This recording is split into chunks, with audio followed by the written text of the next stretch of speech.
почитувани, ние продолжуваме со утринската програма на Слободен печат, а денеска и како што претходно слушнавте, наш гостин, редовен гостин во студиото е професорот Методи Хаџијанев, со кого ќе поразговарам за оние актуелности кои што ја вознемируваат меѓународната сцена, светот, па и регионот, ако може така слободно да кажам.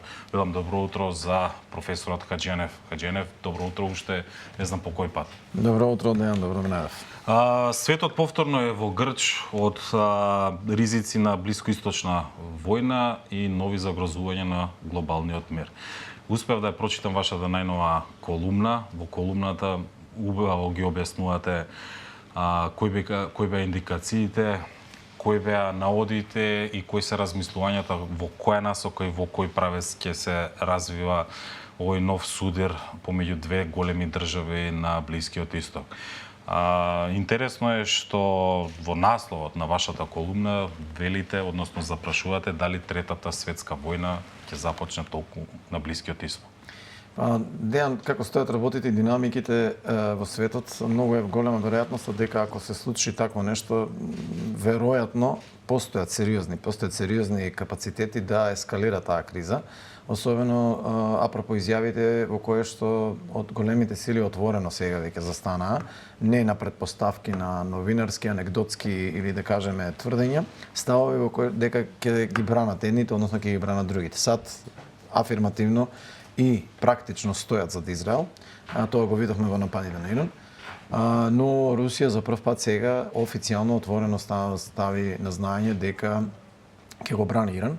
И сега сето тоа само на себе ги подгрева можностите дека ако се задржи курсот на my way or highway, што е нели засега барем од западната дипломатија, и во однос на прашањето на Кина, и во однос на прашањето на Украина, и во однос на прашањето на Израел, во тој случај е неизбежно да дојде до таков конфликт, затоа што влоговите кои што ги внесува политичките актери, особено во очи на изборните во САД, се преголеми. Сето тоа за жал создава услови да се чувствува тој електрицитет, но и да кажеме овој како се вика излегување на дипломатскиот капацитет да може да ги решава тие проблеми. Хаџијанев, ги следевме ова цела недела или седмица, иако не е завршена се уште, сите изјави од големите моќни сили.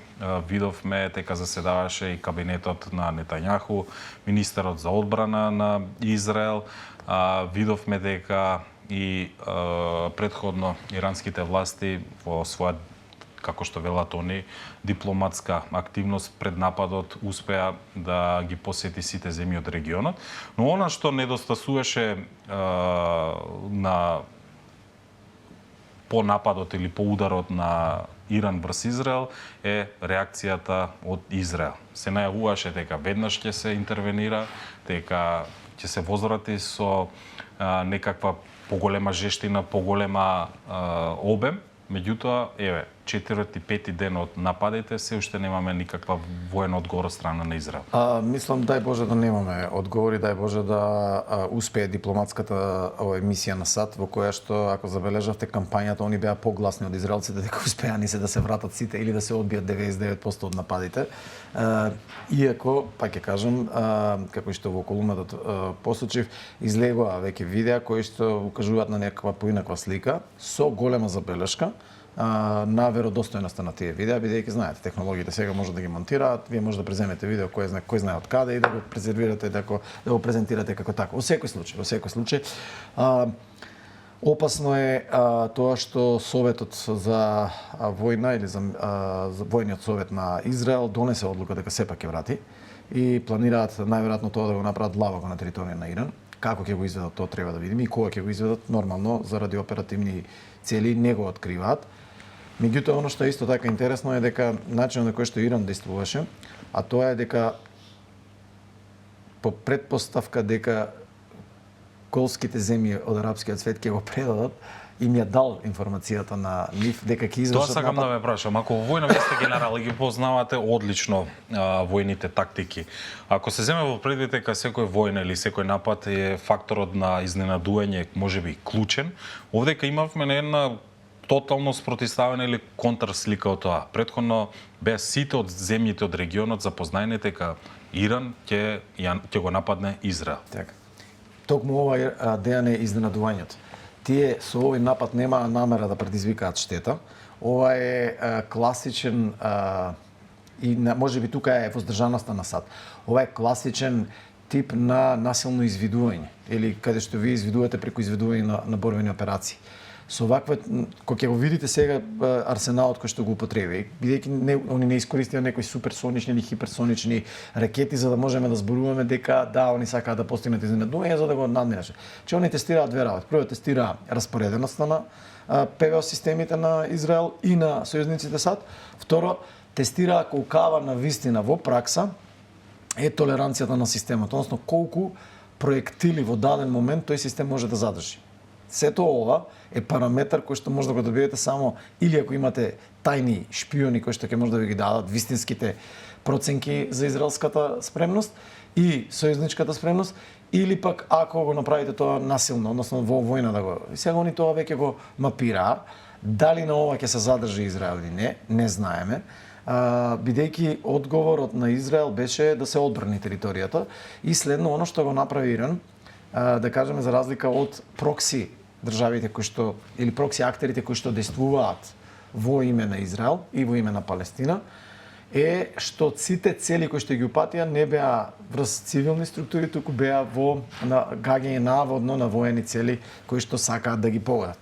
Сега, ако тоа го земете како такво, ако го додадете на панагон и фактот дека голем број на структури кои што се уште не ги видовме да влезат во конфликт или действува ад хок, односно засебно со Израел, ги ставите во синхронизирано действување со Иран. Во тој случај опасноста е многу голема. Каскадноста на ефектите за тоа дека може да се вклучи Русија преку Сирија, преку хиперсоничните ракети, каскадноста на тоа дека Израел е се уште нуклеарна сила, во која САД видовме дека има контрола, ама таа контрола е ограничена. Ланецот кој што може да го држи САД за сега, барем се покажува дека не е до крај флексибилен или не е до онаму дол колку што сака САД. Често пати видовме видовме со политиката кон Газа и нападите, реакцијата на Израел кон Нетањаху видовме дека често пати не ја следи насоката која што му ја дава Вашингтон. Со тоа пркоси, најверојатно тоа прекоси и во регионот, но прекоси и на внатрешен план, укажувајќи или сакајќи да се овере мобилизира своја политика. Од друга страна, Иран постигнува каскадни ефекти кои што започнуваат да даваат резултати на внатрешен план во Израел. Се погласни се гласините, например, на критиките повторно врз Нетањаху, се погласни се и моралот, значи има когнитивен ефект овие дејства, бидејќи операциите не се сега кратки. Значи не се да кажеме од 2 до 3 месеци кои што се изведуваат хируршки, прецизни, предвидени. Операциите траат. Им траат многу полого од што беше предвидено.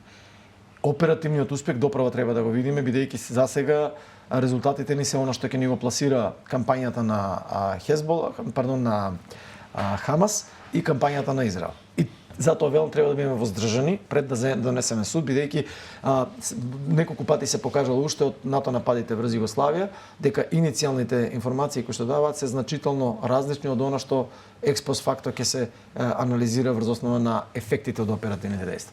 Ако е тоа така сега и ако го ставиме сето ово во еден контекст на целата таа геополитичка динамика, велам, опасноста од ескалацијата е голема и заради тоа можеби овој како се вика и насловот, нели, бидејќи го прашавате тоа, насловот е таков со прашалник дали можно е да започне, нели, Третата светска војна токму таму.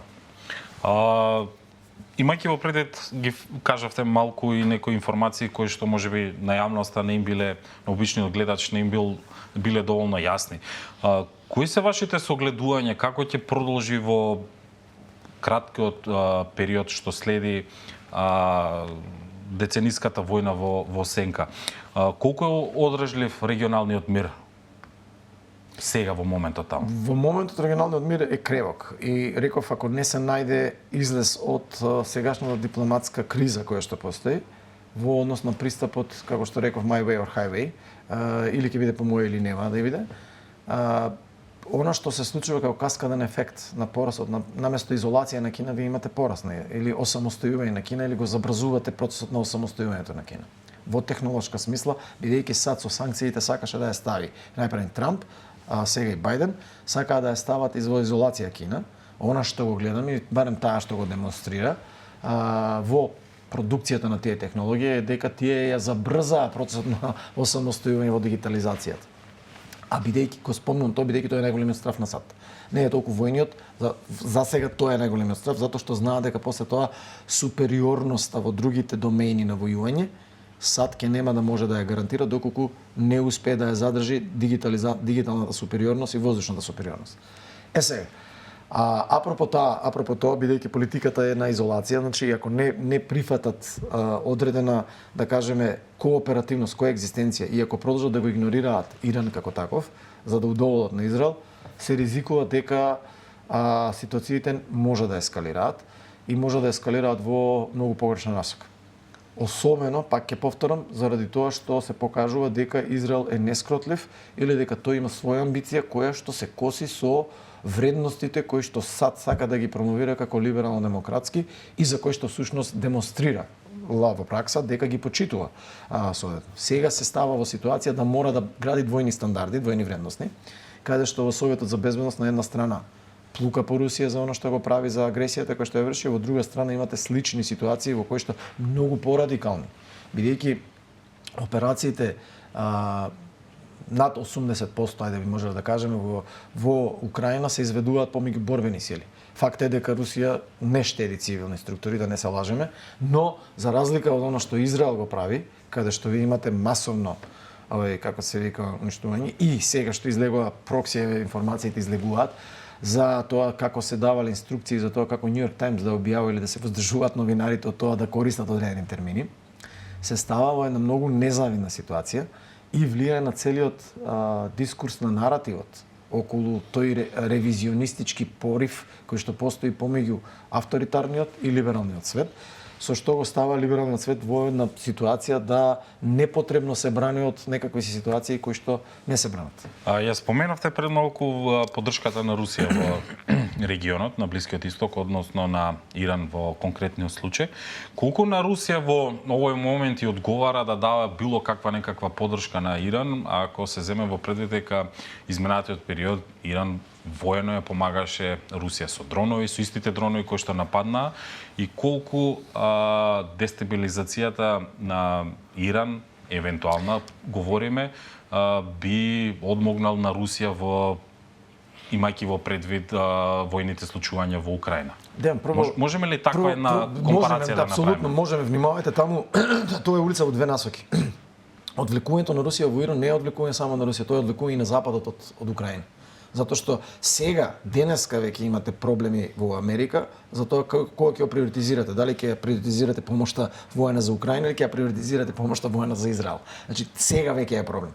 Второ, мора да нагласам дека постои многу голема забуна на овие простори, посебно во целиот регион, кај слушате, ајде да кажеме, од Србија, Хрватска и така натаму, подкасти кои што се работат на оваа тема, и сега почнувате да слушате небулози од непознавање. Многу е комплексен односот помеѓу Иран и Русија. Знаете ли дека Русија и покрај подпишани договори единствена земја на која што не му испорачала оружје на Иран? Заради тоа што заради политички цели и заради притисок од западот. И Иран имаат станува, сега зашто го зборам Иран? За разлика од прагматизмот кој што постои во либералните демократии. На пример Франција беше оттурната од САД во последен момент од нуклеарниот договор со Австралија, како мало дете ја и шамара, меѓутоа Франција никаде сега не се откажува заради тој прагматизам. Години назад, 50-тите години, Велика Британија е принудена од САД да се откаже од колониализмот, со што всушност клекнува на колено, бидејќи се голем број на ресурси кои што можела да ги црпи и прекинуваат, меѓутоа продолжува за прагматизам да останува на таа агент. Иран, за разлика од Русија, и Русија како таква, се култури пред секој што имаат долги мемории. И гледате, тие мемории влечат корени од антички време и заради тоа е рифтот помеѓу сините и шиите. Кој каде седи, кај треба да биде и како треба да биде. Они не може да се сорат баш заради тоа. И не верувам дека они сега можеби ќе најдат начин да го скратат тоа, заради тоа што е иминентна заканата. Ама тој Тоа сојузништво не е како ова либерално-демократското сојузништво кое што е базирано на малце подлабоки вредности. Тоа е малце чудно бидејќи културите се различни. Не тврдам дека нема да има примарен сојуз и не тврдам дека тој сојуз нема да даде резултат, но велам дека тој може да биде клипав. И тука можеби е клучот на кој што се надева САД, бидејќи знае дека претходно успеале да влијаат на тоа 2013-2014 година во ЕК кога на Русија и требало потрошка од Иран да влијае на тоа да Русија не испорача одредени системи кои што му се потребни на Иран. Несомнено дека ефектите од нова војна, отворена војна на Блискиот Исток ќе бидат глобални, меѓутоа постои некакви рефлексии од кои што треба Македонија и регионот да стравува? Можеме ли некако ние да... Дефинитивно, видовте на Албанија, нападите на Албанија од Иран во 2022 година беа пласирани токму заради тоа што владата во Албанија реши дека ќе треба да даде уточиште на дел од опозицијските сили кои што беа на Иран, наклонети кон Иран. Сето тоа ви кажува дека заради целата оваа глобализација, конвергенцијата на дигиталниот свет со физичкиот свет, можноста да се прескокнат границите едноставно преку современите технологии, имуноста и ранливоста на системите, односно на државите, не е како порано. Предвидливоста е многу опасна и е многу слаба. И заради тоа реков дека е многу тешко да предвидите што точно ќе се случи, баш заради тоа што овие сега двигатели влијаат како фактори на носењето на одлуки, односно носењето на заклучоци.